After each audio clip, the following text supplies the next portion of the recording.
Good morning, people. I'm just reading my Bible, working my way through to Samuel, and I came to today's chapter, and a few verses really struck out, and I just want to share them with you. It says, and these are the words of David. The God of Israel spoke, the Rock of Israel said to me, when one rules over people in righteousness, when he rules in the fear of God, he is like the light of morning at sunrise on a cloudless morning, like the brightness after rain that brings grass from the earth. These words are from David. They're his last words before he comes to the end of his life. And it's interesting what he says. He describes someone who walks in righteousness, who walks right with God. He describes someone who basically rules and leads by fearing God. He's like the light of a morning at sunrise on a cloudless morning, like the brightness after rain that brings grass from the earth. You know, in the Bible, the picture of a rising sun is a picture in the Bible of hope. It's a picture of healing. In Malachi 4:2, it says about the Sun of Righteousness will rise with healing in its rings, okay, which is a future prophetic picture of Jesus Christ, but it is also using an illustration and an analogy of the sun. In Psalms, verse 30, it talks about there may be tears at night, but joy cometh in the morning.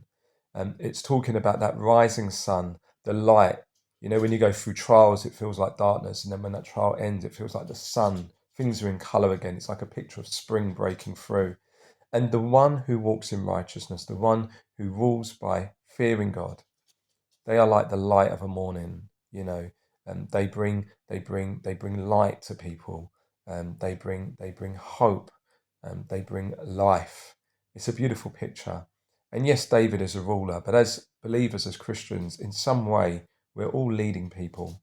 We all have people that we disciple. We have a godly influence over. We serve in churches in different capacities, but even if you have no direct role as a leader, you are. We all influence people. But let us be like this picture.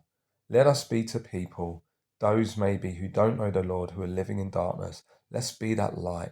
Let's be that picture of a sun rising each day that brings hope, that brings life to the world, that brings refreshing, that brings direction, that brings clarity. Let's be that light. And how do we achieve that? We walk in righteousness. We fear God. How could you sum up the fear of the Lord? There are many different ways. Simply, I like to say it's taking God and his commandments very seriously. God comes first. Living his way comes first. You take it very seriously. There's a trembling.